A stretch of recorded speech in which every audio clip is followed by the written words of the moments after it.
Okay. All right. Hello, you guys, fellow friends, listeners, fitnessizers. All 23 of you that listen to this podcast. Hey, it's going to blow up. It's going to be awesome. Something's blown up. We're bringing back the podcast for the 15th time. For the record, we're not bringing anything back. I've been putting a podcast out damn near every week. It's just not exciting. It's just me talking about gym shit. Hence, bringing back the podcast. It's going to be epic. It's going to create good content. It's going to be good stuff for everyone listening. And a lot of our topics are going to be around all kinds of things. So we got a good one in store for you today, but we're going to start off with a nice, solid question/statement from my brother here as we are prepping for this podcast. So why don't you let the people know? So as you guys know, I do a ton of reading and, research, if you will, on health, especially like middle-aged life. And one of the biggest things I came across lately was if you're not horny, you're not healthy. I was like, that is profound. That is profound. It's very primitive as well. As much as I want to giggle, haha, like a 12-year-old boy about it, it actually packs a lot of truth. Because like your endocrine system and your body functioning and your hormones functioning and optimized, you should have a sex drive. And too often, once you hit the middle-age years, that kind of falls off a cliff. And it's health-driven. So that'll be a segue. Guys, this is one's for you. If you're not waking up with morning wood, like, to be honest, your health is not optimized. Should that be daily? Probably. I mean, I could get a little personal with this. It's all right. We'll leave the people guessing. Yeah, we'll leave some mystery out there. Yeah, leave a little mystery out there. But I personally noticed swings associated with excessive training volume. Makes sense. But this will lead into our second podcast. This will be one of the topics. So we'll start this one off. If you're not horny, you're not healthy. Things you can do to optimize your morning wood. That'll be a topic of discussion for the next one. Today we're going to be covering the CrossFit Open in conjunction with competitive mindset. Is it positive? Is it negative? Neutral about it? And then we're going to segue into AI. AI is having a huge impact on the world in everything that we do, health and fitness included. So you guys will kind of get our opinions on that. And then we're going to address some questions that we got from people through Instagram, text message, email, letters, smoke signals. We got all kinds of stuff, all good questions, some stupid questions. So we're just going to kind of run through this and hopefully provide you guys with some good insight. So first segment, the CrossFit Open is here. It's upon us. Yep. First workout in the books.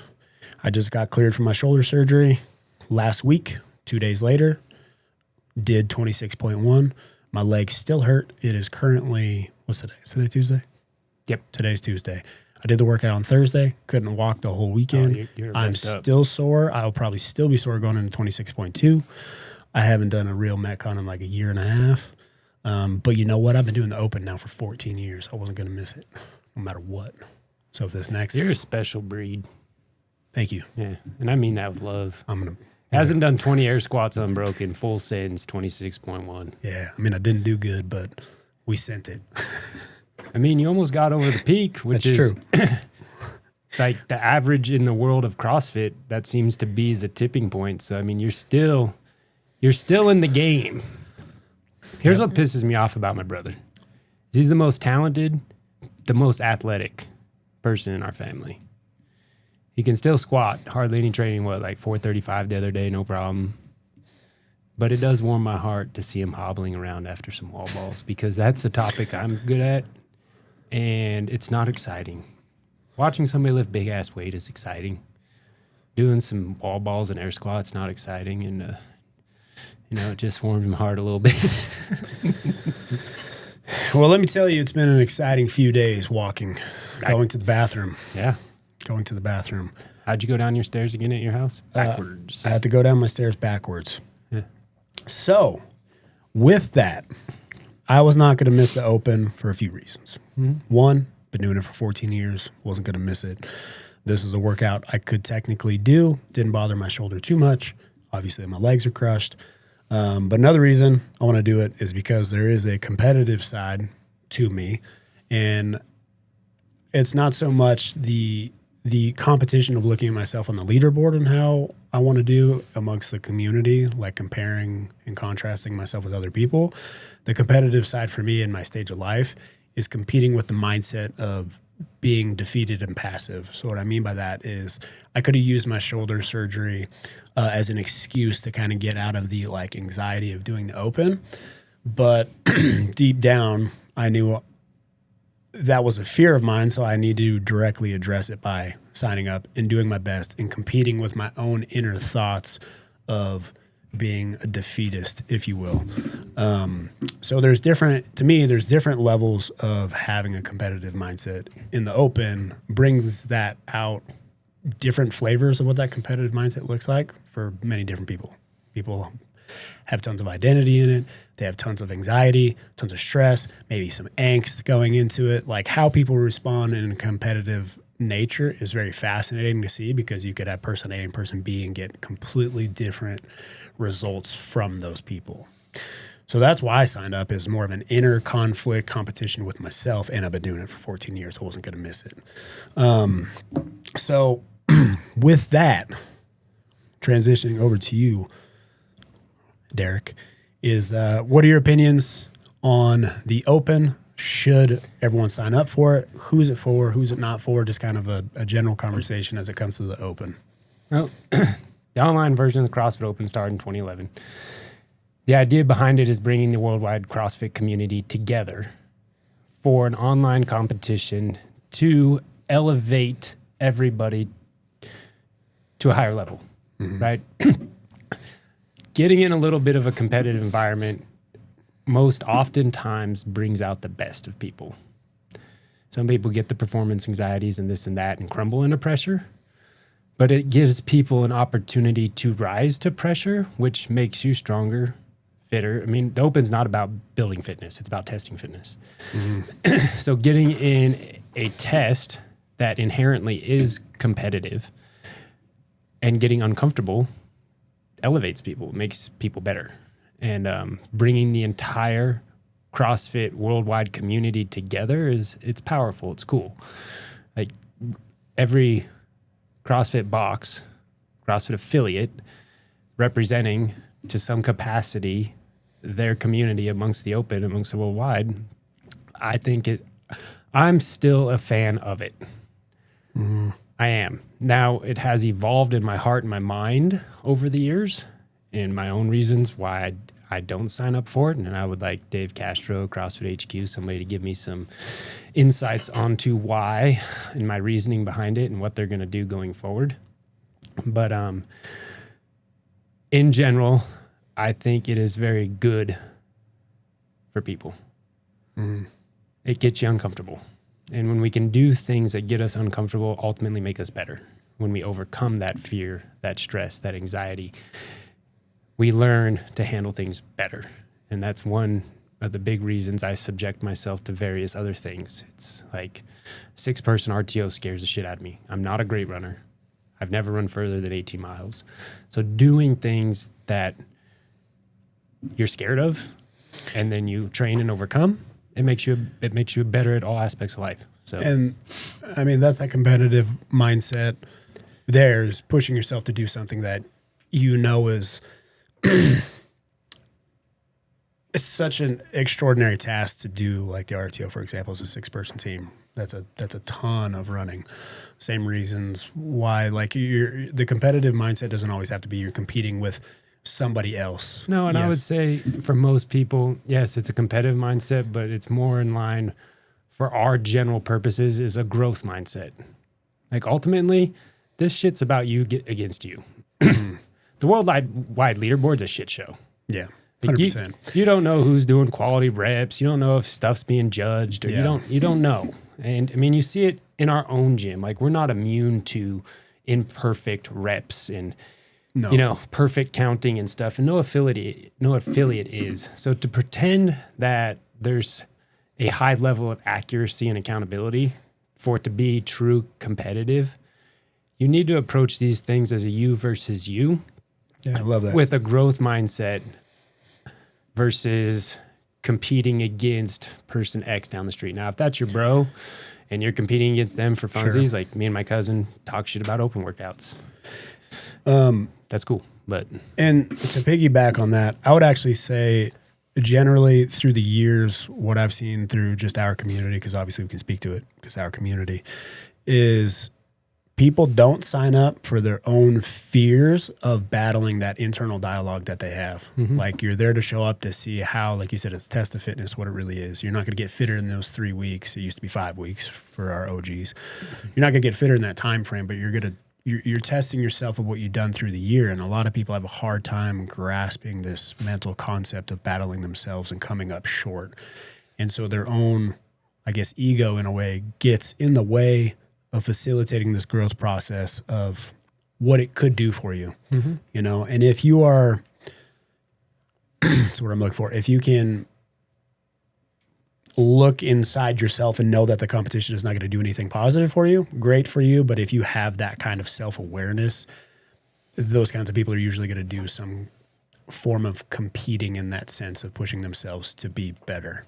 So in my experience, people not doing it is not necessarily because they're stressed out about where they are on the leaderboard. Maybe if back in the day when you're trying to make regionals, you are trying to compete against those people, sure, that makes sense. But a lot of people that don't do it is purely because of these own stipulations and expectations and things they put on themselves in fear of coming up short. So if they don't sign up, they don't have to worry about doing those things. And they can give themselves some bullshit excuses of like, oh, I don't want to pay CrossFit, or I don't want to do this, or I don't want to work out. I don't like the workouts, whatever it may be. What I've experienced is usually people being afraid to confront that inner dialogue. Yeah. I mean, when you sign up and you commit to doing it, you're mentally having dialogue with yourself to put your best effort forward. And that's a stressful thing to approach. So on that topic, I don't know if empathetic is the right wording here for this, but so should the average gym member, should they do it or shouldn't they do it? Or who shouldn't sign up for the Open? Like when would we say like, yeah, it's a good idea that you actually don't do this, either from a physical standpoint or preparedness standpoint or a mental standpoint? Like, yeah, this is actually going to work against you than it is a positive. Like when would that be the scenario for you? Acute injury. That's about the only scenario that I would say that I would talk somebody out of doing it, right? You just blew out your ACL. Sure. But you're so addicted, like in your situation, right? You like your consistency. Say person X has consistently done it for 13 years. They want their 14th year, but last week they fucking blew out their ACL. Yeah. I would tell them, like, the thing is, you can submit a scaled score and modify however we need. Yeah. But that is like the only space I would talk somebody out of doing it is acute injury. And that person is because they're so competitive and want to push that they would probably hurt themselves more because of their mindset. When we're still thinking long-term health, right? There's so many other opportunities for personal growth throughout the year and the Open next year that are available to us. It's not like this is an end-all be-all for personal growth. So it's like, why risk ruining another 6 months of training and quality, productive health and fitness growth to screw yourself up more because you have this acute injury that you don't want to let heal? And that actually ties into something else I wanted to bring up, which we've known people in the past, is people that do that are super competitive, that push themselves with beyond reason, even if they are hurt, is they start tying their identity to doing this. Like, I'll just throw him under the bus right now. Like Leo, if he listens, maybe I'll clip it, tag him in on social media. Is Leo super fit, super competitive, was right on the line of making the regionals a couple years in a row. But I think he'd be the first to tell you, especially now, that his identity, and I'm just using him as an example because we know him and it was in the gym and it was a reality, is that he tied so much of his identity in CrossFit into what he was doing in this time frame. Like this was the worst time of year for him because it was just 5-6 weeks of just straight stress. Mm-hmm. But he tied, and not just him, I'm just using him as an example, even myself back in like 2014, 15, tying your self-worth and identity into these workouts, that when you have your identity in it, you kind of cloud your judgment on what your value is. If you're that athlete that's going to hurt themselves, you're going to hurt yourself more. Like there's ego, identity, there's these marriage of things that are only going to work against you if you don't know how to harness them. I'll also say during that chapter of all of our lives, it was okay. Sure. Like we trained competitively. Yeah. We trained with the intention to compete. Regionals was a viable, respectable goal of achievement in fitness and athletics. Yeah. And I think it was okay during that chapter of our life to push for that goal and to get that competition stress for it. Now, Leo's got 2 kids, full-time job. Our lives are different now. Is it responsible for us at this juncture of our life to approach that? Is there a great return on investment? I mean, competitive CrossFit athletes is not a very successful career path, especially for men, because you're not going to get the influencer opportunities that women get. This is true. So it's just, but during that chapter of our life, I was in my early 30s. You guys were in your early 20s. Mm-hmm. Like it was an opportune chapter to be able to tackle the Open as a event that you've been training for the whole year and to have that goal. So, but I do remember, it was an extremely tense 5 weeks around here, and we're all in it. Mm-hmm. Less work would get done, just purely focused about stress. Yeah. About the Open, about the leaderboard, being competitive with yourself, but ultimately being competitive against the leaderboard. Like you said, that was a season of life where there were no kids and stuff involved. We were all young. We were all super competitive. Was it the best thing for our health and fitness and our mental state? Probably not. But was it the best test to push us competitively as athletes? Absolutely. So, yeah. So back to your original question, like, should members sign up for it? I'm all for signing up for things that make you uncomfortable and doing things that make you uncomfortable. This is, in my mind, they've always been good tests of fitness. I'm not going to sit here and say they've always been healthy training workouts. No. Because arguably many of them have not been. Mm-hmm. But they are great tests of fitness, and if you approach it as a responsible test of fitness, I don't think you should push yourself so hard in these workouts to injury. I don't think that about many things. I think it's a good avenue for people to get uncomfortable, regardless of where you're at in your fitness journey. They have scaled masters divisions, different weights. Like, there's a lot of opportunities for you to be able to approach the workouts to find the best version of yourself during this time of year, and be a part of the worldwide CrossFit community, which I think is still one of the most powerful movements in health and fitness there is. Agreed. 100% agree. That ties into the next part I want to talk about is the Open is this great opportunity to highlight 2 things, to highlight community and ego, in the sense of going back to, like I said, people being fearful of wanting to be a part of this because their own ego gets in the way. I think when a community, and specifically the Open is the best example of this right now, can get around doing something like this competitive, you have a community of people that can rally either for themselves to do better in these Open workouts, or like for you and JP and the gym, for example, doing the first High Rocks one. Now that you guys have experienced it, you can bring that to the community. You can highlight that. And even if we have people here that are not competing in it, they're informed, they're fans of you guys, there's buy-in, therefore building community around these competitive aspects, whether it be High Rocks, across the Open, regionals. That was the peak of CrossFit competing, is when regionals was a thing. And now there's the new one called Xenom, right? Xenom. It's called. That's good. It's like CrossFit's competitor to High Rocks, right? It's brand new. It got released last Friday. Sure. At an event. But the whole point of these things is to build and facilitate a community of people, whether you are trying to compete in it yourself or support it. I mean, that goes with really any sport. Yeah, like, I think all this stuff adds up to, it gives opportunities for people to express their hard work. Yeah. Give something to train for, and give purpose to your training. I mean, I'm going to be one of the first ones to say my number one purpose of training nowadays is health and wellness, and, you know, the hip word of longevity. But training like an athlete and with athletic intention and mindset behind it is going to make me the best, fittest, healthiest version of myself.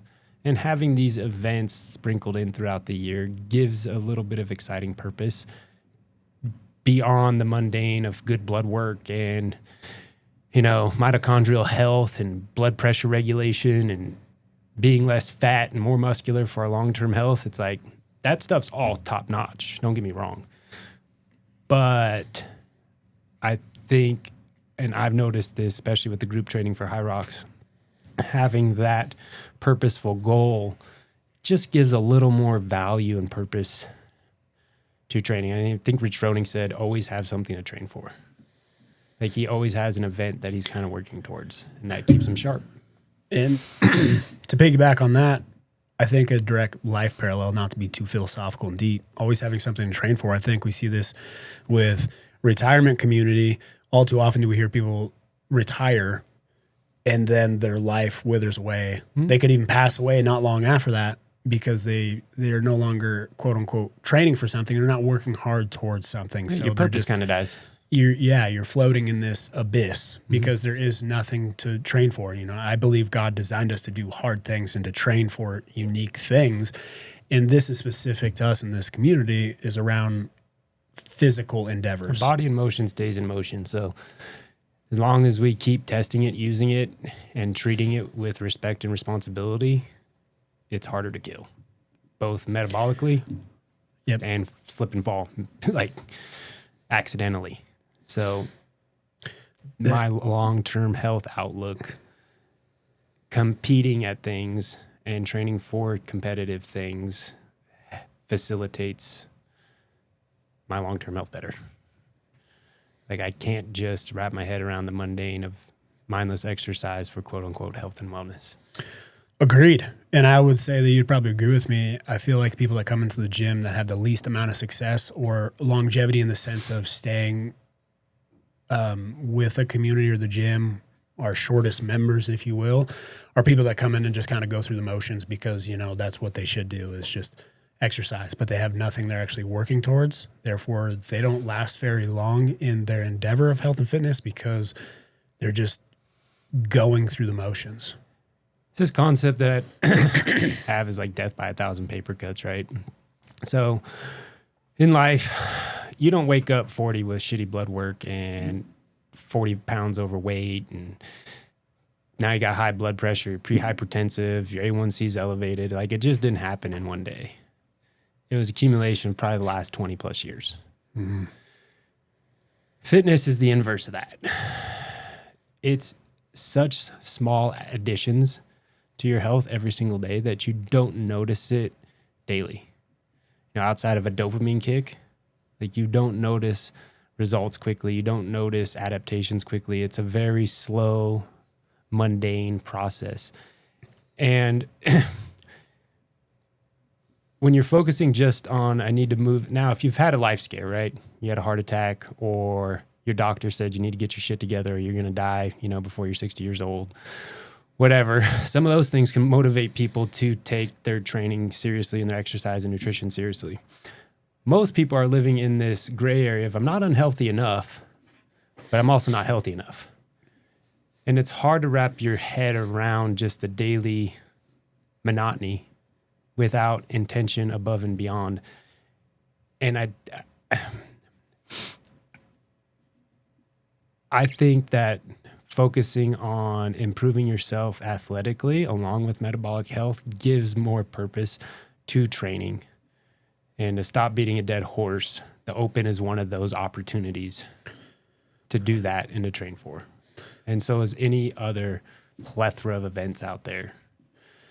I think that the competitive mindset and the open, like why we're bringing this up as a topic, is this overarching theme of it is essentially ambition.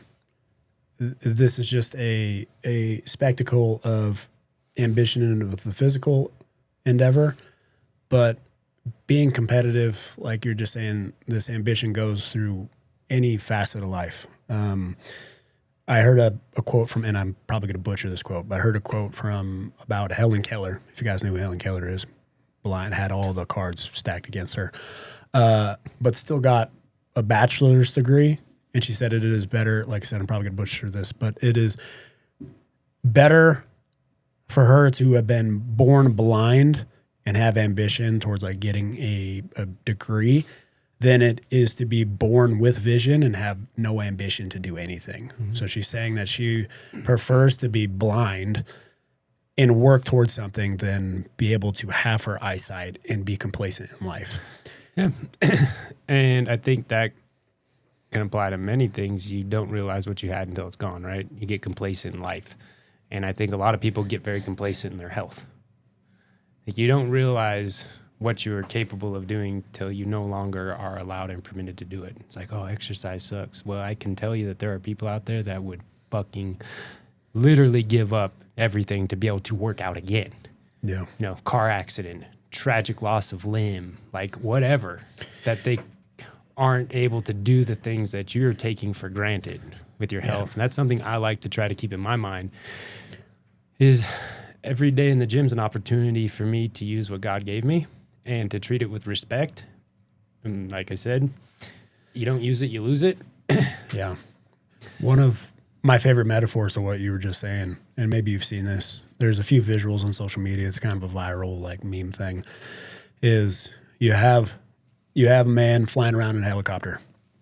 Underneath him, you have someone driving in a Lamborghini wishing that he had the helicopter. You have the guy in the Lamborghini. Behind him, you got someone driving a Honda Civic. You got the guy in the Honda Civic wishing he could drive the Lamborghini. You got the Honda Civic behind him. You got someone on the bike path riding a bike wishing he had a car. You got someone on the bike or behind him in the hospital looking down on the bike, paralyzed, wishing that he could use his legs. So there's this constant parallel, like we can always look towards the next best thing, and usually we're losing out on what we have, and I think that's what that visual covers. That's like waking up with gratitude is probably one of the most powerful things you can do, is spending a few minutes each day. I mean, the older I get, this is sound like kind of morbid, but like I genuinely some days like, oh shit, I woke up. Cool. Like, sure. Like I get to go and tackle this day, help people do things that I love to do, because there are people, I mean, just in my own life that are no longer with us. They can't do that anymore. Yeah. And each year that goes by, the next year goes by faster. And that's one of the craziest anomalies of aging. And I got this board up here on the wall, literally my life in years. And it's damn near halfway done. Weeks. Yeah, my life in weeks. And it's a blunt reminder of not taking things for granted and to have gratitude for what you're capable of doing. And not taking care of your health, I think, is the ultimate slap in the face to yourself. Yeah. I mean, what point is it to have $1 billion and all of the riches of the world if you're laid up in Steve Jobs bed at home? Died of pancreatic cancer at a relatively young age. You know, there's I think it's great to work and, you know, create financial flexibility and stability for your family. I think that's a good thing to do. But you have various rocks in your life. And if health in your family and I guess your job, those are probably the three main rocks for most people. But if your health goes or somebody in your family dies, those are two things you can't really get back very easily. Mm-hmm. Money is something you can. So it's like keeping those things in check. And I know a lot of us get super identified with our careers, with owning a business, a gym, Obviously, my daughter's health scare is one of the big things that reshaped mine and my wife's own ambitions in our rocks of our life, that our family and our health are number one and number two. It's that simple. We can make money. I can work 2 jobs, whatever we need to do money, but it's not a number one driver. And I think many people in their 30s, particularly, that seems to be like a crutch time of life where your career's kind of picking up. You probably got to, you're in where you want to work, but you're also having kids, and a lot of evolution's happening in that time in your personal life. And it's easy during that 30s and 40s to really let your health go to shit. And then come mid 40, 50, you're like, well, fuck. Now what? And to get it back then it's not impossible, but it is an uphill battle that is a lot better off if you learn to keep that rock held down early in your life and prioritize it. Don't even know where I'm going with that, but One thing you guys learn about us on podcasts, me and my brother we can both just get on a topic and keep going. So, and damn near everything that we talk about is going to circle back to around optimizing and being the best version of yourself, either mentally or physically. Mm-hmm. So that's where that's circled around. And so on this topic, and we're getting deep and philosophical there, really the last few things with this, the open highlights competitive mindset highlights a lot of different things in our life as far as ambition and things go like that. And without your health and wellness, you can't have ambition in anything else. Like, you literally can't do anything if you don't have health. Yeah. One of my personal training clients has a family member who is a multi-millionaire, buys a brand new hypercar every time it comes out. Every time Ferrari comes out, the new model, buys it cash, is so unhealthy and has had so many back surgeries and is addicted to painkillers and is living like in bed at home, has all the money and wealth in the world, but can't do anything with it because never took care of himself. Yeah. Like, this is a great example of quite literally someone at the top who's got everything, can't do shit with it, worldly, can't do shit with it because the health and wellness just completely was on the back burner. I will say, going forward, it's starting to look like the biggest status symbol once you hit 40, 50 years old is if you're fit and healthy. 100%. Because no one can give that to you. You can't buy that. You can't take it. Nope. That is something that is a visual representation of your hard work. Now, discipline, consistency. Mm-hmm. I think some people can take it too far and be vain about it. Oh, yeah. But you are a mirror of your work ethic over the course of your life to get you to where you look physically. And that is a direct correlation to what you do in your everyday life. Mm-hmm. So last fun thing to bring up. So competition is good is what we're saying. Yes. Being able to figure out what that competition looks like for you is the hard part to figure out. Is it a competition with yourself? Are you afraid of failure? Is it competing with someone you know? Does that person even know that you're competing with them? Are you comparing too much? Like, these are certain questions you need to ask yourself to facilitate that growth. I mean, I could just use myself with Faye as a quick example. Yeah. We all know Faye's the fittest person in the gym. Yep. And I'm very happy about that for multiple reasons. But she makes me better. I love competing, working out with Faye. And she knows, some days I don't push super competitively because I'm beat up. But when you surround yourself by other people who are better than you, who push you, who make you better, that is what this is all about, going back to the open. So even doing the open workouts, surrounding yourself with people better than you, push you, make you better, cheer for you, that's going to all make you better, and it's all good. So the whole community aspect, coaches pushing coaches, coaches pushing members, coaches wanting to do good, to be an example for members, it's all a great thing. And I think it's advantageous for people to participate in some aspect, whether you sign up to be on the worldwide leaderboard or you just show up each week and give it your best effort for yourself. Absolutely. So to finish this topic up with, before we move on to the next one, the fun little throwback for both of us, what was your least favorite, which I'm assuming goes hand in hand with your most painful memory of an open workout? Which one stands out to you the most? Man, I don't know. I mean, the open oftentimes for me, I mean, I do CrossFit workouts in the gym, group class some days. That's an extremely painful experience. It sucks. The biggest part for me in the open is exposing holes that either I haven't worked on or refuse to work on. Okay. So like I've tasted, blood in my mouth from multiple workouts via open or just a regular day of training. You saw me after the running intervals I did today. I was fucking delirious walking around the gym. So the pain part is not whatever. And the most painful competition workout I've ever done was not affiliated with the CrossFit Open. It was that Hell of the West qualifier. That was front squats and double unders. For whatever reason, that one's just seared into my brain. Wrecked my world, pain-wise. So, But the open is always exposed a hole, and typically it has to do around handstand push-ups and handstand walking. And then I get done with it. I'm like, well, I may have done that 3 times in the last 365 days. I can't be mad about it because I didn't work on it. yeah. Is this going to add long-term value to me to work on it in the next year?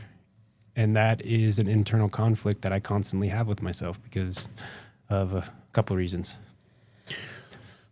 Sorry, I don't have. That's okay. I don't have an answer. Did that? All you said was I'm a savage and I live in the pain. Yeah. Well, the most painful CrossFit Open workout I ever did was 7 minutes of burpees. And your very first one. That was my very first one. And I haven't felt a workout pain like that.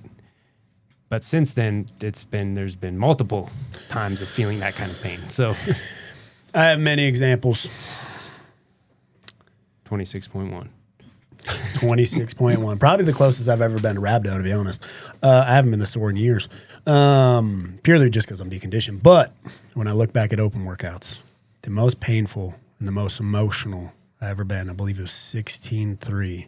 It was a squat clean, ascending weight squat clean workout, double unders and toes to bar. See, because you and Leo were strong enough to get there. I remember having everyone in the gym, like 14 people around me, yelling at me. I literally did 25 singles on the toes to bar because I was in so much pain. I literally wanted to start crying, and everyone was screaming at me to do one more. Did my double unders, had like 12 seconds. I have a video of it somewhere. Maybe I'll plug it in there. And everyone's screaming at me to do one clean at 275. And I literally couldn't see. I was in so much pain. I couldn't do a clean if my absolute life, if the fate of humanity depended on me to do that clean, we're all dead. That's probably the most, and the ironic thing about that workout is actually how the workout was designed was probably one of my favorite workouts, but it was one of the most painful. Yeah, and if you're strong enough to get there, that's why you felt that pain. I wasn't strong enough to get there. My least favorite open workout that I hate, even to this day, I say if they ever repeat this workout ever again, this actually might be that competitive thing we talked about where I might completely bitch out, is 14-5, 16-5, 21-18, 15-12, 9-6-3, thrusters, and bar facing burpees. Yeah. The absolute worst combination ever for me. Horrible workout, heinous. They repeated it again. I'm just going to add, because it was no time cap. You just went to you finish. I'm just going to add like 23 hours to my existing time and hit submit. That workout sucked. That workout, I hated every part of that workout, every part of my being, because 21 is the same as 18. 18 was the same as 15. 15 is the same as 12. I didn't feel good until I got to the round of 3. Yeah. Knowing that it was going to end soon. So yeah, I hate that workout with a dying passion. I told classes I will never write anything in group class workouts that I'm not willing to do myself. That's why you will never see this workout ever. I will never put it in group class because I am not willing to do this workout ever again. I'm not the same. So if that workout shows up in group class, then I'd put it in. Yeah, but you just admitted to people you're a savage and nothing gets to you. So not a savage. It's just you feel pain often, and unfortunately, part of my, what do you want to say, fitness makeup. Happiness is being in the darkness. You're molded by it. I can tolerate those things, but I don't really like it anymore. Yeah, it's debatable. Literally 47 minutes ago, you're walking around the room delirious because you're doing running intervals. There's a part of you that enjoys that shit. So monostructural pain, if you want to get scientific here, is different than some of these Metcons. Sure. You know that. Sure. Like you recover from some running intervals way different than some of these fucked up Metcons. For me, that's walking intervals, baby. Fuck, let's go. Barely recover. All right, moving on to our second segment. This one is going to be probably all over the board because it's still kind of in its infancy, if you will, is AI and the future of health and fitness as it relates to AI. What are your opinions on it? Let's start off. Do you think AI in the health and fitness space is a positive or a negative, and can you expand? I think it's a tool. I think it has great value, but also, I mean, from my experience, it has pretty significant limitations. Sure. So I'm here for it. Mm-hmm. And I'm here for AI to continue to contribute to knowledge research, curating thoughts, ideas, evaluating objectively, both nutrition, programming. I think it's got quite a ways to go when you're looking at, what do you want to say, a couple 100 years of sports performance, training, research, science, and everything. I can talk about how I use it for both members and related to the gym and training in my own fitness journey. But I'm here for it. It's been an extremely valuable tool for me, but you also, if you don't have the fundamental knowledge and experience of coaching fitness and doing fitness, it has definite limitations to it. So I find holes in it often that you have to correct. And sure, there's definitely nuance when you're using AI, which in theory is very supposedly objective, right? It's looking at objective fact and aggregating based on this. And not to get all political, but it just like, I get different responses from different AIs, whereas in theory, this should be damn near the same. But yeah, I'm here for it. It's been an extremely powerful tool for me as both a coach, owner of a business, my own health and wellness journey. So I think you hit it on the head there. I mean, AI in any scenario, whether it's health and fitness, is, and not to be conspiracy theory about AI like taking over the world and stuff. I watched Terminator, dude. That shit's going to happen at some point. I mean, even the people who, again, we'll get back on track, who have helped design some of these AIs have literally said this will be the end of humanity. The people who have been at the forefront of designing these LLM models said they will get to a point where it will replace people, which is terrifying. But that's a whole different podcast, whole different rabbit hole. To circle that back, in its intent and purpose, as far as we know, AI is meant to be used as a tool. I think a lot of people use that as a replacement. So there are things that I've used AI for, whether it be ChatGPT, Claude, Grok, whatever, all these popular ones, where I've essentially had a conversation with it about a topic that I'm very educated in, and it has given me wrong answers. Mm-hmm. So if you are using these tools and you are unaware of the, like you said, the knowledge behind it, it could be giving you faulty information that you're like doubling down on. Oh yeah, there's a few times I go in there, I was like, I had to reply to it. I was like, nowhere did I say this was happening. Why are you adding this in? And it replies back, oh, you're correct. You did not add that. Like, so if you don't have the know-how to catch those things, it can actually cause more harm than good. Mm-hmm. It is very fascinating what it can do and how quickly it can get done. But it can have its negative. So we've been writing workouts for years. I enjoy writing workouts. I like my mind going to that place and the gears turning and creating these systems. But out of curiosity, I've also I've asked the questions on how it would design a week of programming based off of our methods and what we believe in the gym. And it has put out some very like shit that I would never put down. And I look at it, I'm like, why would you do this? Why would you do this? Doesn't make sense. This would kill people. This is way too simple. This doesn't make sense. It's the same thing week after week. So, and I mean, granted, that's speaking in 2026. Who knows? Next year, it could be the fucking Einstein of writing workouts for people, you know? Yeah, it won't, because it'll never understand nuance. Yeah, that's a good way to look at it. right? It's pretty ones and zeros can't understand nuance of human physiology, and coaching and emotional intelligence in running a group class environment.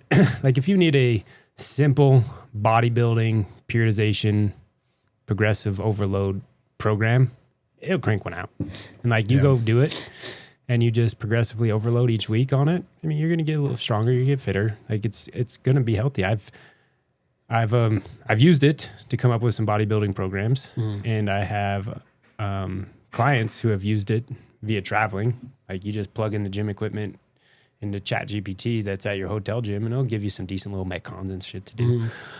But when it comes to the overall art of programming, I see it being a tool for giving ideas, right? Yeah. And then the one area that I do see it being extremely powerful for us is there's an art and a creativity to programming from now into the future, looking at your membership base, looking at who you're training, your coaching environment. There's a lot that you need to be able to forecast forward thinking. The AI bot doesn't live in the gym with the people, coaching the people, interacting with the people, to be able to think about how that flow goes.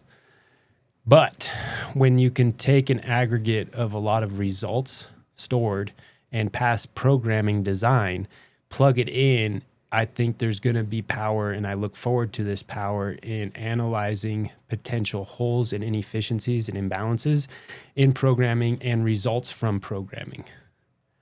So like if you can take and plug in everybody's front squat, back squat, deadlift, and evaluate the percentage ratios of what those should be for your group, for your global group, and then pull the last 3 months of programming. And if it can go in there, well, okay, your deadlift is 10% off what the overall arching average deviation of those 3 lifts should be.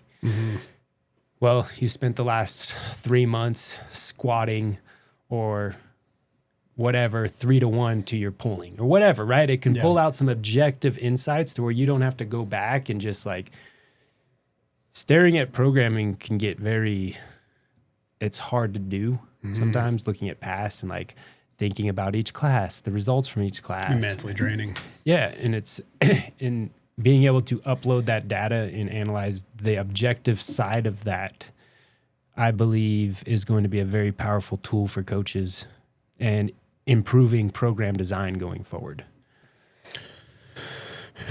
I love it. That was good. That was solid, man. That was.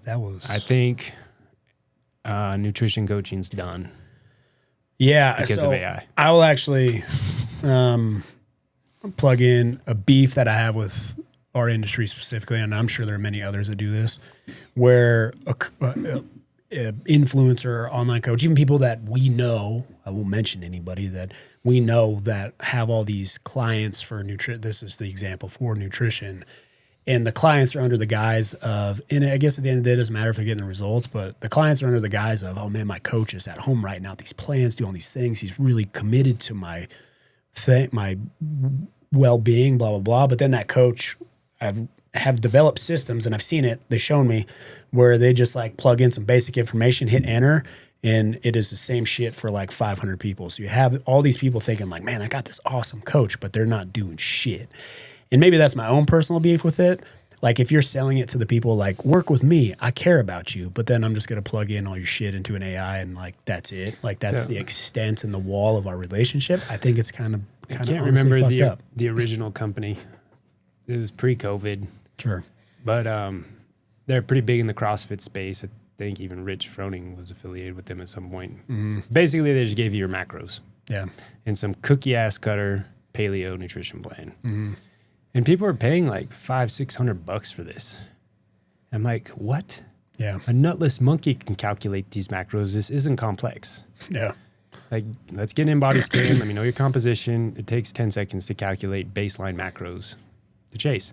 Now, I remember before AI, like Joaquin would write legitimate meal plans. Like, this is the meal. This is how much of each item you need. This is the macros of the meal.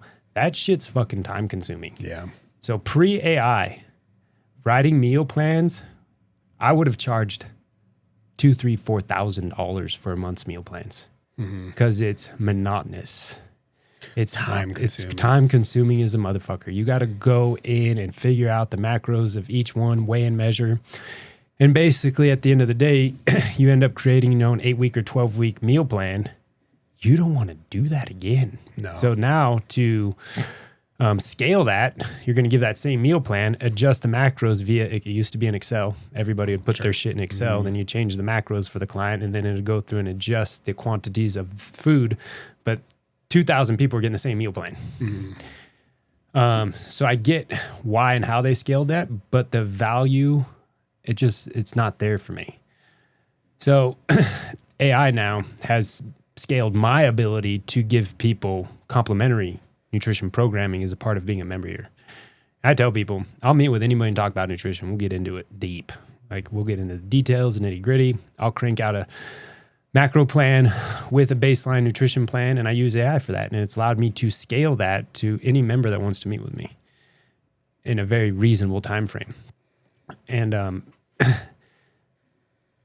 where nutrition coaching, I think, can still be a paid service that you can get value out of is the accountability deal. And I'm not willing to do it. Yeah. So like you literally can't pay me enough to sit there and send you a text messages that you are keeping your shit together. Yeah. Right. So I'm just at a There different. are people that do that. It's just not. And there's people It's that not for you. It's definitely not for me. it's not in my running the business, coaching and everything. It's not a place I can donate time and energy to. Yeah. And granted, somebody's like, I'll pay you $10,000 a month to micromanage me. Yeah, that's probably a number I would think about doing. Sure. But at the end of the day, I'm going to give you the tools, and then you need to execute the other 23 hours of the day. And that's been one of the most powerful aspects of AI for me, being health and fitness coach, is to be able to get people's in-body scan, have a deep conversation with them in their nutrition, foods, things they don't like, some light conversation around blood work. I'm not a medical provider, but knowing blood work helps guide like where we're going to put fats and, protein intake, what's kidney function like. These, I'm not a medical person, but these are conversations that I like to know a little bit more before I just throw some blanket numbers at you. And it's allowed me to scale that to where I'm very open to meet with any member. Whereas before AI, I was not, because of the time consumption that it took to put something together. Yep. So last thing on that, what I'll say is be wary of the influencer that puts out information that says they can change your life. Chances are they're just cranking out ChatGPT. Chances are they're putting it in AI. But I will say this, you guys out there, I've said this on other podcasts, I think. I've said it on my Instagram many times. Like, use it. It's a powerful tool. And I can give you your macros, starting points, and you can put them in each week in a ChatGPT, Grok, any of them, and you can say, hey, I don't eat these foods, I don't like these foods, or this is what I have in my fridge, these are my macros. It'll crank you out a meal plan for the week, a shopping list, how much to buy of each list in seconds. Massive time saver, and it gives you variety. It's a super powerful tool. Agreed. So, yeah. With it, in conjunction with what you're saying with its future and how it can aggregate information and objective data and like programming, and where I think it's really interesting right now, where I am for it, is in like technology. So like Whoop, wearables, Apple Watch, whatever, that it can give you metrics and analysis, like this is what's going on with your HRV, your heart rate, whatever it is.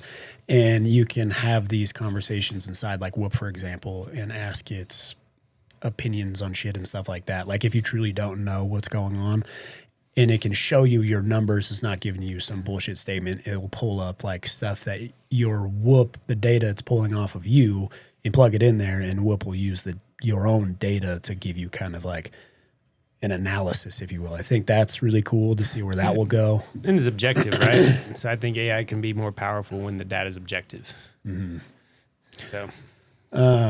So I'm excited for the future of that. Obviously, as long as it's within reason, not to be conspiracy theory. But last part of this is... I just want to warn people that relying too much on some of this, and I'm a big believer in objective data and using AI as tools. I mean, I'm going to get into it now, but I've used it for my own coaching, for myself personally. But sometimes you have to rely on the old human body intuition and subjectively how you feel. Mm-hmm. Like if you live by the device or what AI is telling you, it's gonna be limited. I think it can what you're capable of. Facilitate you being soft. So soft verbiage is all the objective data and everything in the world will not change you from being a bitch.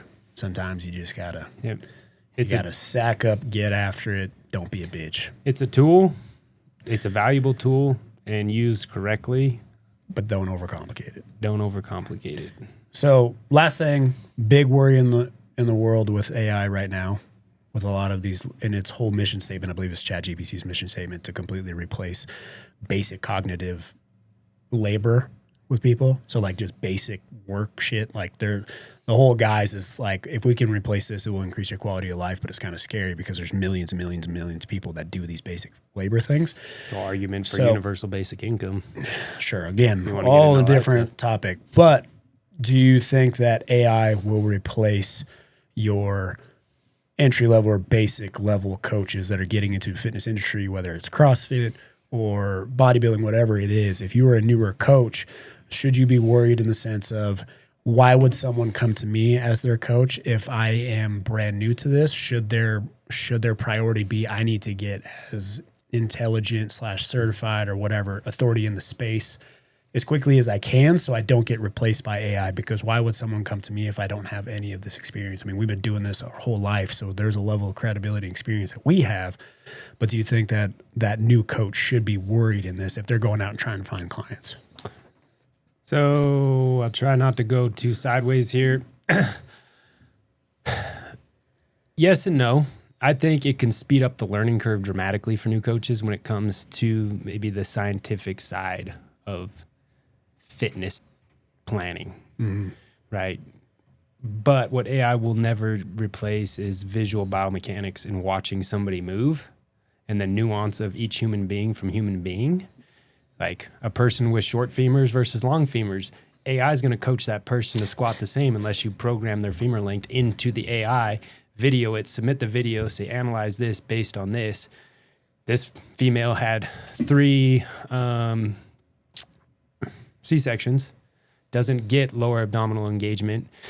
So when she deadlifts squats, she doesn't feel the core pressure. Like these are nuances that AI just can't replace in real time. So you have to learn physiology as a new coach. You need to understand how kinesiology, physiology, the human body functions. Biomechanics of weightlifting. You need to understand how muscles, contractions are working to manipulate load through space and time. Like if you're not, you need to get that knowledge. And AI can potentially be an area that facilitates speeding up that learning curve. You know, I'm sure there's education coming out that platforms that help speed this up dramatically. Mm-hmm. But you can't replace years of coaching and working with thousands of people and the nuance of the human being in every person, individual to individual. Because if you come in with the same cookie cutter cues and descriptions of getting people to move a certain way, you're going to fail because every human body moves a little different. Mm-hmm. And this goes from genetics to injury to what your day job's like is going to cause you to move differently than the person next to you. So it's experience. And I'll say that after over 20 years in the space now. Yeah. Like experience actually is truly what you're paying for. Yeah. Because the new person just can't do what we're capable of doing because they just don't have the time invested engaging and interacting with human beings in movement. There's the lack of repetition on their end as a coach. I mean, these eyes have seen millions of reps. I've developed a keen ability to spot things like specifically in weightlifting because I've been so drawn to that, but I've seen so much volume of it that I've been able to develop, that coach's eye. And that's what a good coach does. So AI is not going to replace that. Hopefully help speed up the learning curve of new coaches. Mm-hmm.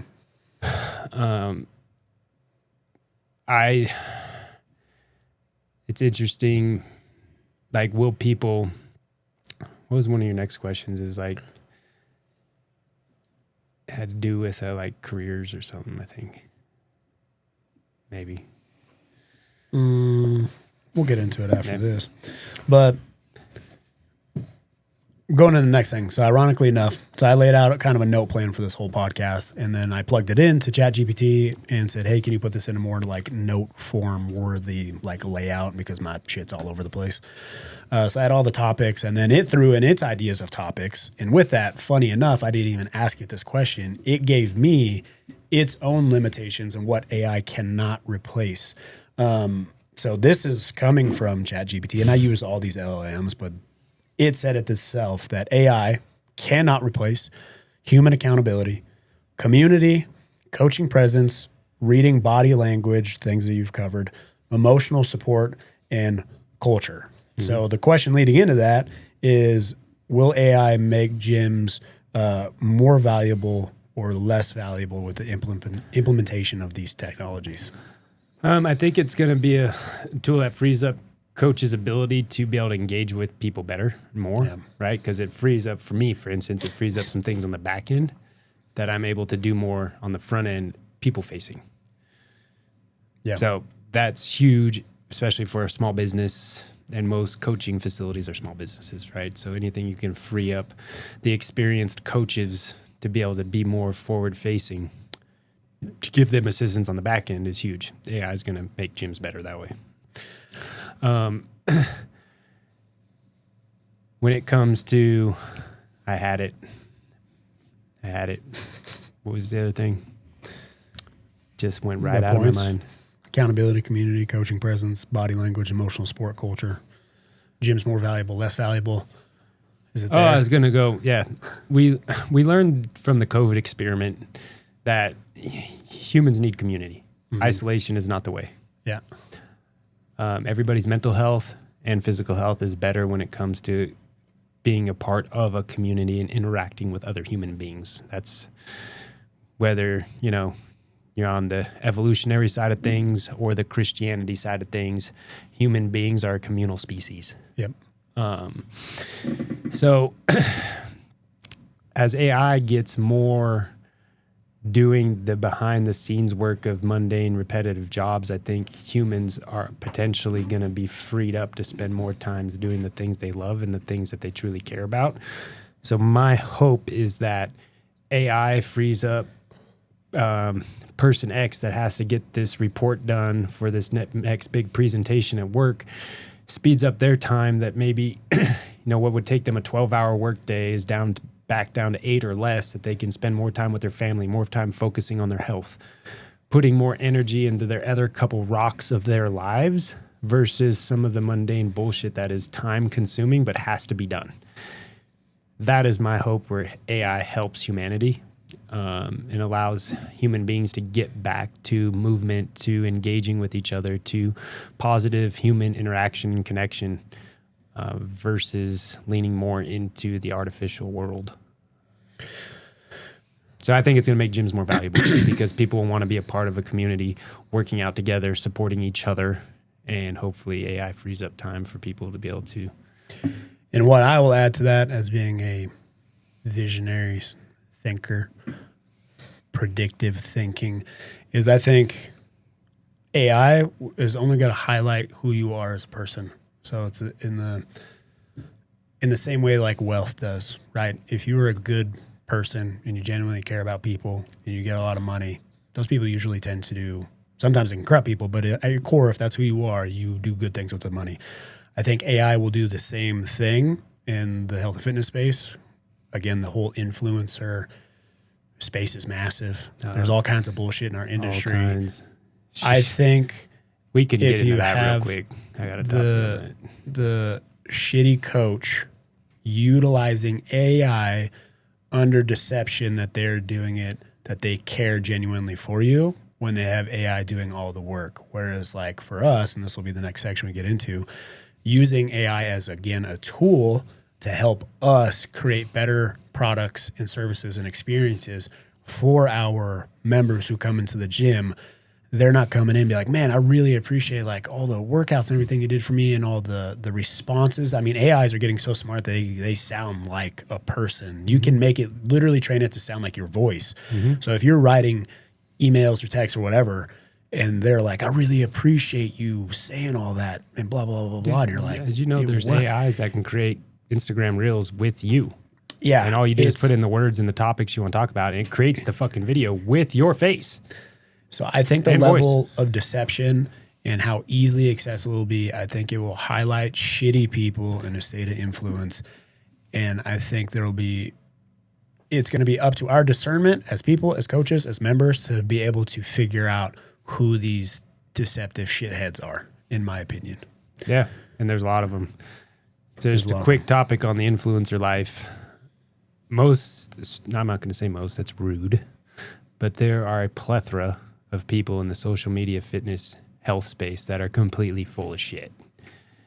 And everything about them is fake. You can use AI to make your pictures look your before and afters. If you see a fitness coach just posting before and afters all the time of their clients, I think they're probably full of shit 99% of the time. It's so easy to plug those in, tell ChatGPT to clean it up a little bit, and it looks pretty damn authentic. Take what you're influenced by on social media with a grain of salt. If this person's saying that they got this body in 8 weeks, already bullshit.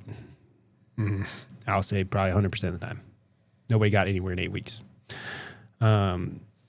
Just be very mindful of how you're influenced. And I think that's where real life training, coaching, and facility plays into actually having real influence on other people's lives is when you see your coach living the life in real life. Like you see what they eat. Like you literally watch them eat it.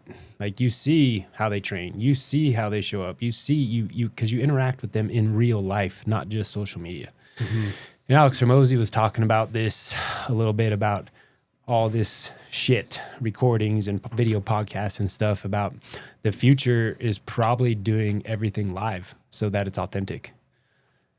Like YouTube live. Yeah. So that like right now we'd be live on YouTube.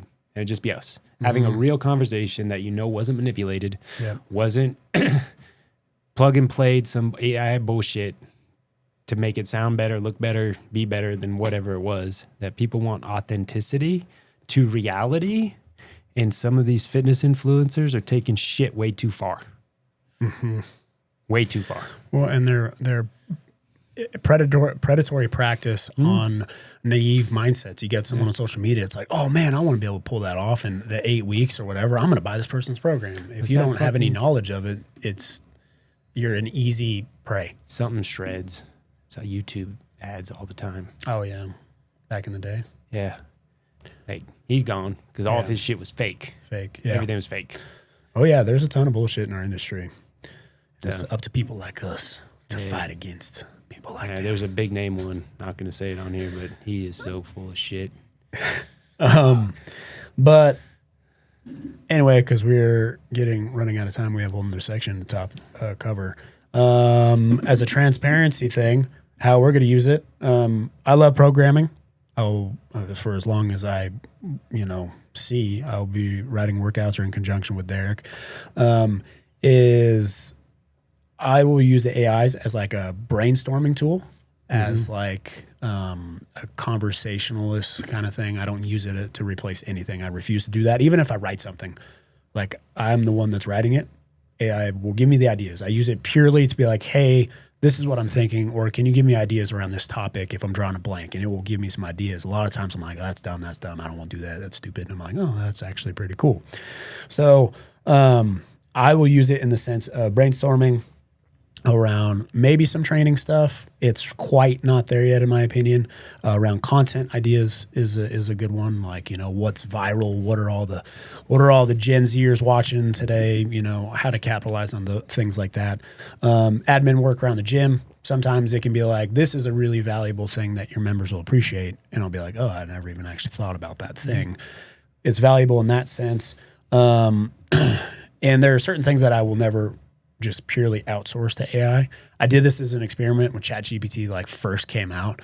when we were started our text messaging software, I had it write a poem about like health and fitness and something else as a joke. Like I purely just did it as a joke, and I sent it out as a mass text. Yeah, we lost a lot of subscribers that day.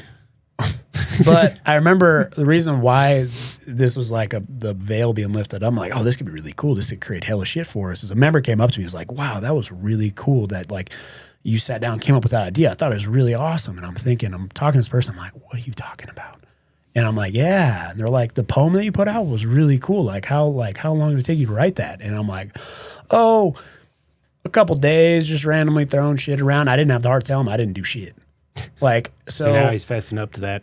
Yeah. Well, ever since then, I didn't do another one because I'm like, I don't want people to come up and see an inauthentic side of me. I'd rather put out a shittier version and it be authentic to us than have this like no effort, polished, fake bullshit. I will tell you guys, I use the hell out of AI for proofreading. So if you see an email or text message that has minimal to zero grammar errors, you know I ran that bitch through AI. Yeah, my brother struggles with that. But it is what it is. I do want to move on to our last section because we're coming up to our final time here in the last 15, 20 minutes or so. Going into our Q&As, I put out on our social media about asking us any and all questions, and we will see if we will answer them. Do you raise bitches? Oh. So... yes. So yes, we do. An ethos that I came up with years ago is we don't raise no bitches. None of them. There's bitch force fields outside the gym. Went and got them from Home Depot. They're on the doors. You can't even get inside the building if you're a bitch because it's an automatic force field that blocks the bitchness. Or you didn't get your Brevo code. Or you didn't get your Brevo code or that. Or if you did get in, and you're being a bitch, you weren't a bitch at the door, so therefore you facilitated that mindset coming in, I want to be a bitch. So do we raise bitches? The answer is no. You manipulated yourself into the system of where bitches are not raised. And when the workout starts and we get to working out, that bitch, that little inner bitch in your head slowly fades away because you came in and did the work. Yeah. Even if you're bitching, you're still showing up. So therefore you're not a bitch because a bitch wouldn't show up. That's a and clip. Cannot be raised by us because we don't raise no bitches. So to answer your question, do we raise bitches? Well, yes and no. They're not raised, but sometimes they break into enemy lines. I mean, I will say every day most people have to deal with their inner bitch voice in some capacity, in some way because we're human. Yep. All right. Next question. Who would win in a wrestling match, you or me? It's arm wrestling. Huh? It was arm wrestling. Oh, was it arm wrestling? Yeah. I thought it was wrestling. Yeah. Thanks, Carl, for the unique question. Oh. Dork. Oh, arm wrestling? Well, 100%. Right now, fuck him up. Yeah. Just out of a bicep tendinosis, shoulder surgery. So Have we ever arm wrestled? Maybe when we were younger. I don't know. I honestly don't even want to try. Last time I tried arm wrestling was in high school. I was usually the one winning most of my arm wrestling things, and I did it against some senior when I was a sophomore, and I jacked my shit up. It's probably the start of my labrum tear. Could be. I haven't arm wrestled since, so if I'm fully healthy... In theory, he's got me by weight and strength, so... So yes. Okay, well then who would win a normal wrestling match? A normal wrestling match with rules? Yeah, there's the caveat. Yeah. Derek's a state champion in wrestling and was a total badass back in the day. I think I'd still have enough with rules. With rules. We've fucked off to some jiu-jitsu shit before, and it sometimes didn't end well for me. The playing field levels out a little more if there aren't rules. In the sense of submissions. Yeah, as long as I get past 3 minutes, that's then true. he's a little gassed. That's true. I have to capitalize on manhandling you, and you have to capitalize on wearing me out. Yep. Sounds weird saying that, but yeah. That's usually how it goes. Okay. Next question coming from one of the homies who has not been around a very long time. Don't get me wrong. I love you, Carl. Thanks for submitting the question. Yeah. If you had been, you would know Battleground. So have you guys ever thought about holding your own competition for only double edge? So Battlegrounds wasn't an only double edge competition. Cool factor was high at Battlegrounds, but it wore us out. Will it ever come back? Who knows? Maybe. Not with me. In-house competition, we do like our Summer Smash stuff. I think there's some community events there that we could possibly do as far as in-house competitions. So- It's not priority right now. I mean, going back to the Open, do we have in 2015, we had 240 people sign up for the Open. This year, we have 15 people. Granted, a lot of things have changed. People in different stages of life. It's hard to want to rally behind doing an in-house competition if people don't want to do any competing. Well, here's the thing. Our whole gym is aged together. Yep. Lots of people were getting older at different chapters of life, getting a good workout. I'm still here for the competitive stuff and signing up for things and doing that stuff, but I also get it. A lot of us are in a different chapter of life. And we did do Summer Smash a few years in a row. The biggest problem we have is getting enough people involved in it to make it fun and to make it an actual competition. And each time we do something, we have to beg people to participate in it. Yeah. There's just not the interest or enthusiasm to do a large scale, even internal gym competition or external. Like every competition that people are trying to run locally, I haven't seen one like sell out. Well, and like when it comes to I think, like you CrossFit said, we've style. all aged together in the CrossFit competitive space. I think with the introduction of High Rocks, people see a new shiny ball syndrome and they want to try that new thing. Well, it's shiny ball syndrome, but I'll give this credit for High Rocks is they create an event that's hard, it's taxing, it's challenging, but you're not completely fucked up. And I think the CrossFit competition culture started really moving locally to how fucking crazy of workouts can I make and how fucked up can I make people at the end of this. It's like a test of fitness, yes, but we're everyday recreational CrossFitters who on Sunday morning probably has to take our kids to the game or to sport or to church or whatever. And you're just absolutely obliterated from 2 days of competing. And just the nature of the movements, I mean, the functional movements, full range motions under weights, like you said, it's going to make you really sore. It's going to be really hard. Anyone who's done a CrossFit competition, I haven't done a High Rocks yet, but you can speak to it, can go to a High Rocks. I mean, it's hard because it's endurance. You're going hard for an hour, but a CrossFitter can go to a High Rocks competition and be like, oh, that was hard, but that's doable. But a High Rocks or specifically cannot go to a CrossFit competition and probably even do it or do it well because it is very, very different. Well, it depends on their background, right? Yeah. I mean, there are a lot of tests in High Rocks that are left out that are tested in CrossFit. And I think when it comes to the competition side of local CrossFit comps, there just became this element of people trying to make the most creative, craziest, fucking hardest workouts and tests of fitness to where people just didn't want to do it. And I'm sorry, at 41 years old, I have very little desire to do 2 days of CrossFit competing anymore. That level of competition, we'll move on to the next one, of competing in CrossFit was directly targeted towards people who love competing and love like fighting for it, hurting for it. I mean, Battlegrounds mission statement was finding new limits. Like the entire competition was based on the premise of this will be the hardest local competition you can do. And it made people rise to the next occasion. I had people say like, it was incredible. I did shit I've never done before. But on the flip side, I've also had Sean Sweeney, who's competed at the CrossFit Games, following months later, did Battlegrounds and said this was harder than the CrossFit Games. So I take that with a sense of pride, but it's pride, but you're not going to find a big group of people to want to do that. Exactly. Like 100%. Like I'm pretty attuned to doing hard things and I just don't fucking want to do that. Yeah, I agree. I'm kind of retired from that too. I get it. So in the scope of maybe doing an in-house competition, will it look like a CrossFit competition or something else? Maybe. I think that's something we'll explore. We're also chatting about this little bit of a hybrid High Rock simulation with a little bit of CrossFit elements. Low boulder, baby.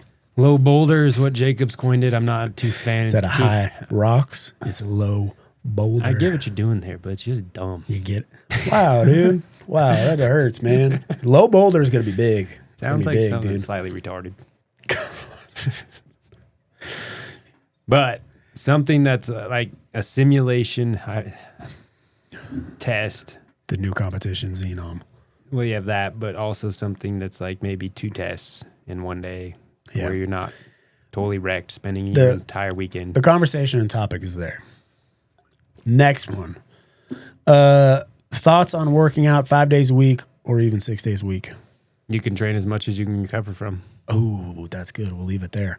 I'll use one analogy and then we'll move on because again, I don't want to run out of time with these other questions. Is the debit and credit card analogy. So every time that you train or do anything, you're doing a swipe of the credit card. Your deposits to your debit is your recovery, what your nutrition looks like, what your sleep looks like. You have a good night's sleep. That's a good deposit. Stress, hydration, into paying off steroids, your credit. I mean, technically, yeah, I guess that could be someone's form of debit, but your foam rolling is X amount of dollars, a couple dollars. Good night's sleep, that's worth $500. Like there's certain levels of recovery that are more deposits into your withdrawals. They need to pay off your credit card. So if you're constantly swiping the credit card, then you can't expect to, well, you're going to be in fitness debt, really, is the analogy. So what you just said, because we've got to move on to other questions. Yep. You can train as much as you want as long as your recovery matches your inputs to outputs, essentially. Did you want to add something? Well, just wrapping your head around that low intensity can also be recovery, but is also training. Yes. These are some good questions. I'll just throw you out there, Drake. Thanks for the questions, bud. Day-to-day snacks, foods, drinks, dinners for working out daily.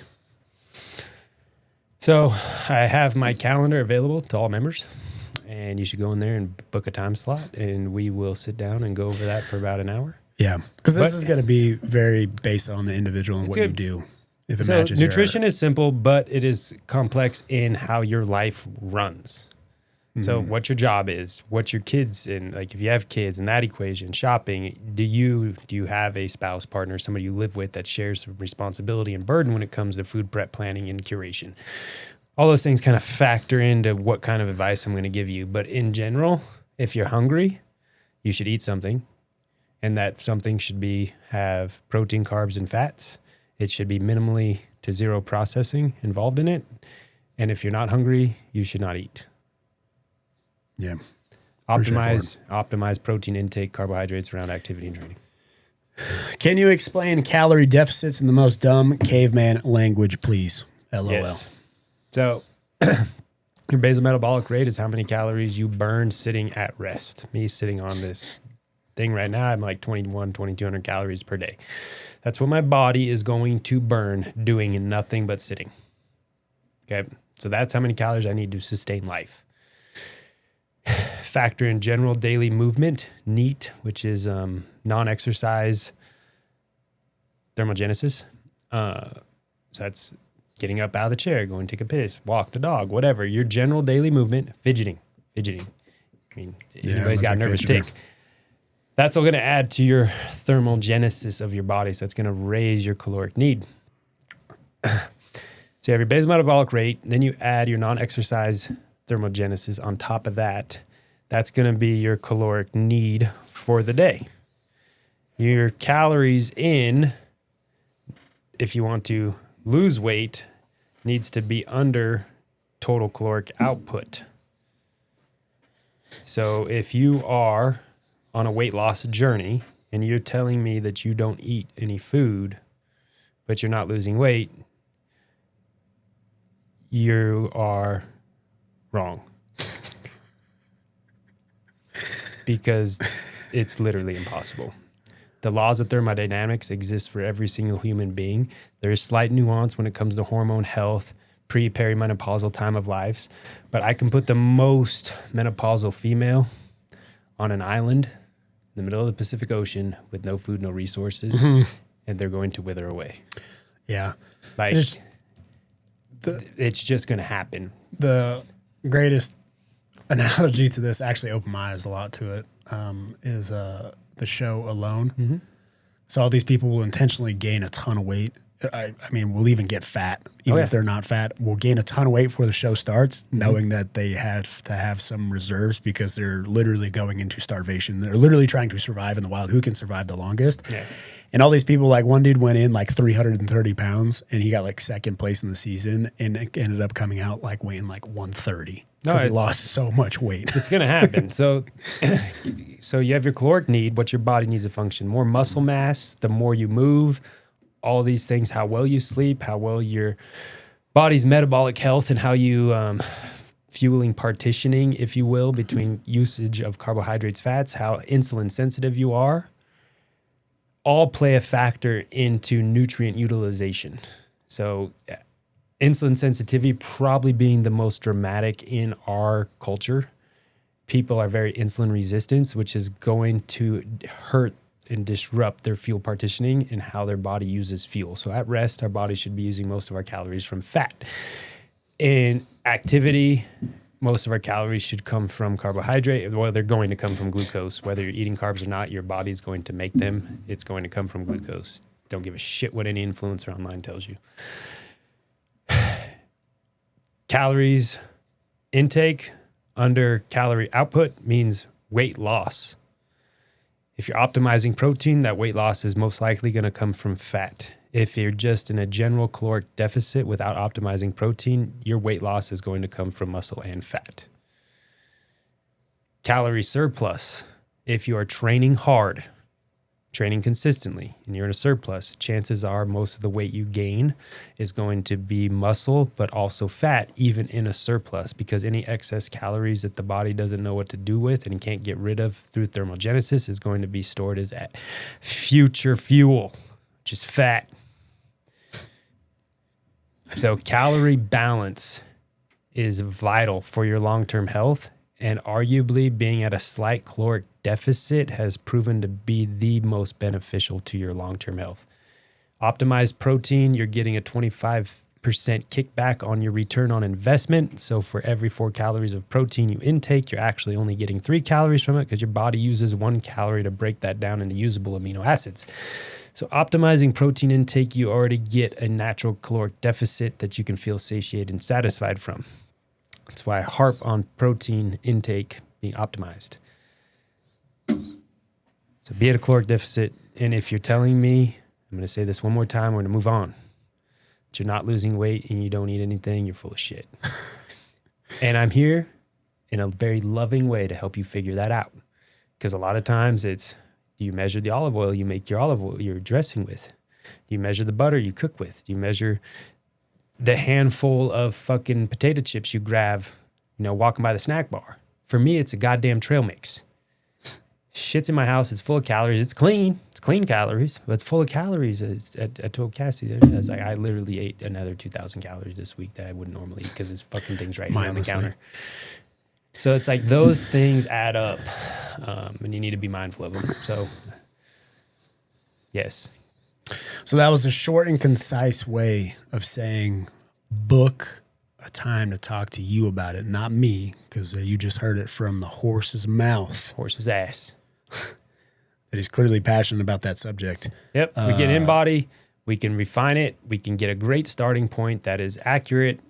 And then if we need to go beyond into blood work and looking at nuance, that is relevant to the conversation. But at the end of the day, caloric intake is simple thermodynamics. Okay. That's going to be our final question. Yep. This is our first podcast back. It's going to be legit. I'm really excited about this. The format, the content, the AI, the life-changing material that's going to come to you guys as authentic, fantastic, loving coaches that don't raise any bitches. With that, cheers. Cheers. And we've said this so many times that I'm fucking embarrassed to even say it. I want to keep this stuff consistent. I will say it's most likely a better chance of it happening now that my brother and I are in the same gym. Yeah. Because trying to get together and do this, juggle kids, schedules, this and that, coaching, covering class, it was damn near impossible before. So doing it now, the goals get consistent in some capacity. I don't know what that means. Also, in that conversation, you can only teach so much about health and fitness. it's simple and the shit hasn't changed. As much as people online want to make it sound like the next fucking greatest things come to life, it's not. It's the same shit it's been since humans have been around. So keeping content fresh and relevant and engaging and meaningful to where you spend the next hour and a half listening to us, that you actually get some value out of it, added value to your day in life versus just regurgitating bullshit that's over and over and over again. True. So honestly, things you guys want to learn, we bring my wife in to get more medical, other coaches we're going to get in to get more stories and funny and, you know, training thoughts and processes. We're going to get Faye in on the podcast. I think she's got some great things that contribute. So, but it's really what you guys want to learn, what brings value to your lives, and that's what we want to do. We're here for the 3 E's. So, Education, entertainment, inspiration. Yep. Okay? yeah, nailed it. Close out. I'm going to leave you with the last few questions and statements. We're not going to answer them. This is purely to clickbait you into the next episode. It's cliffhangers. Cliffhangers. Is CrossFit losing its edge? Oh, Are most people soft now? In fact, are most people bitches? I can't answer it. Now you can't answer it. You got to wait till the next episode. And is competition necessary to build men? And the last statement, if you're horny, you're healthy. And with that, I think we check out. that's an age dependent conversation, but I'm looking forward to diving deeper into it. That's the cut. Something you don't need to worry about if you're super old or really young. But we will talk about it in the next episode. Deal. All right. Peace, everybody.